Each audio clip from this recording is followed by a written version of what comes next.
তরিকার উপর বিস্তারিত আলোচনা হয়েছে। তাতে বলা হয়েছে যে বাংলাদেশে অধিকাংশ মানুষ 3 বিদআত দিয়ে নামাজ শুরু করে।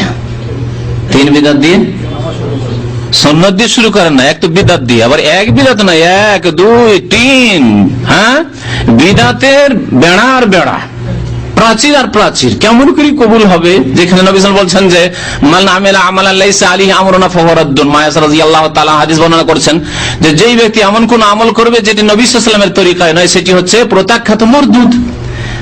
আর শুরু করে নামাজ প্রথম নামাইতো পড়ে, উর্দু ভাষায় বলে মাই নিয়াত করতা হুঁ ওয়াস্তে আল্লাহ কে, হ্যাঁ, এরকম করে। বাঙালিরা আবার আরবিতে মুখস্থ করে 6 মাসে 1 বছর ধরে, আর নিয়ত মুখস্থ নেই, সেজন্য ফরজ নামাজ তর করে কুপুরিও করে। কি করবো না, নিয়ত মুখস্থ নেই, নামাজ পড়ে না কেন? নিয়ত মুখস্থ নেই, বিদআত মুখস্থ নেই, সেজন্য ফরজ আদায় করে না। বিদআত মুখস্থ নেই, সেজন্য ফরজ আদায় করে না, কুপুরি করে। আউযুবিল্লাহ। নামাইতে পড়া এক বিদআত। 2 নম্বর বিদআত হচ্ছে মুক্তাদি হইলে ইক্তাদাইতু বিহাযাল ইমাম, হ্যাঁ, দ্বিতীয় নিয়ত এটা ইক্তেদা করার নিয়ত। আর ইমাম বলবে আনা ইমামুল লিমান হাজারা ওয়া লাম ইয়াহজুর, যারা হাজির হয়ে গেছে, যারা পরে আসবে তাদের সবার ইমাম হইলাম, হ্যাঁ, ও এক বিদআত করলো।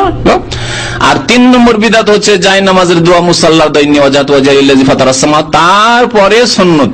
তাহলে 3 বিদআতের পরে সুন্নাত। আল্লাহু আকবার, তাকবীরে তাহরিমা। এইরকম নামাজ নেই। নবী সাল্লাল্লাহু আলাইহি ওয়াসাল্লামের নামাজ শুরু হইতো তাকবীরে তাহরিম, আল্লাহু আকবার দিয়ে নামাজ শুরু হইতো, অন্তরে নিয়ত হইতো, নিয়ত করতেন, নিয়ত পড়তেন না। কোন সাহাবী, কোন তাবেঈ নিয়ত পড়েননি। ইমাম আবু হানিফা রাহমাতুল্লাহ আলাইহি থেকেও কেউ যদি প্রমাণ করতে পারে, আমি মেনে নেব যে ঠিক আছে বাবা, তুমি হানাফি, ইমাম আবু হানিফা করেছেন, যাক তাকলিদে সাক্ষী করো তুমি। তাও যদি প্রমাণ করতে পারে, তবু তার শুকরিয়া আদায় করবা। আমি বিশেষ করে আলেম সমাজকে বলছি, বিদাতি আলেম সমাজকে, যে ইমাম আবু হানিফা থেকে প্রমাণ করে দেন যে কালা আবু হানিফা ইয়াতালাফাজুন নিয়া, মুসল্লি নিয়ত পড়বে, এই কথা ইমাম আবু হানিফা বলেছেন, ইমাম শাফি বলেছেন, মালিক বলেছেন, আহমদ বলেছেন, 4 ইমাম, কোন ইমাম বলেননি। তাহলে কোন শরীয়তের উপর আছেন? কোন নামাজ পড়ছেন? না নবী সাল্লাল্লাহু আলাইহি ওয়াসাল্লাম নামাজ হইলো, না হানাফি নামাজ হইলো, না শাফি নামাজ হইলো, না মালিকি নামাজ হইলো, না হাম্বলি নামাজ হইলো, ডুপ্লিকেট হানাফি নামাজ হইলো। জালিয়াতি, মাযহাবের নামে জালিয়াতি, খবরদার এরকম কাজ করবেন না।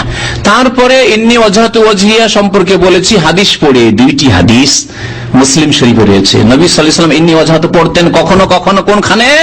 তাকবীরে তাহরিমা দিলেন, তারপরে হাত বাঁধলেন, তারপরে ইন্নী ওয়াজহাতু ওয়াজহিয়া লিল্লাযী ফাতারাস সামাওয়াতি ওয়াল আরদা কখনো পড়তেন, কখনো আল্লাহু বাইত বাইনি ওয়া বাইনা খাতায়া কামা বা'তা বাইনাল মাশরিক ওয়াল মাগরিব, এটা পড়তেন, সহিহ বুখারীতে রয়েছে। কখনো পড়তেন সুবহানাকা আল্লাহুম্মা ওয়া বিহামদিকা ওয়া তাবারাকা ইসমুকা ওয়া তাআলা জাদ্দুকা ওয়া লা ইলাহা গায়রুকা। এটি শুধু মুখস্থ আছে, আর ওগুলো মুখস্থ নেই।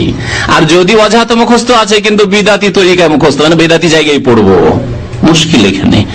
তারপরে নবী সাল্লাল্লাহু আলাইহি ওয়াসাল্লাম এই সানাগুলি, বিভিন্ন সানাগুলি পড়ে বা বিভিন্ন ইস্তেফতার দোয়াগুলি পড়ে, তারপরে সূরা ফাতিহা, আউযু বিল্লাহি মিনাশ শাইতানির বিসমিল্লাহির রহমানির রহিম, তারপর সূরা ফাতিহা পড়তেন। এটি হচ্ছে সুন্নতি তরিকা নামাজে।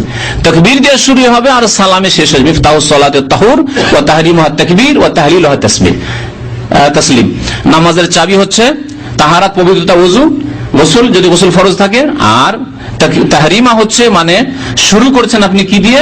তাকবীর দিয়ে, আল্লাহু আকবার দিয়ে, ওয়া তাহলিলুহাত তাসলিম। আর সবকিছু হালাল, দুনিয়ার কাজ কথা হালাল হয়ে যাবে। সালাম ফিরলে এখন চলে যেতে পারেন, কাজ থাকলে চলে যেতে পারেন। এই দিয়ে নামাজ শেষ।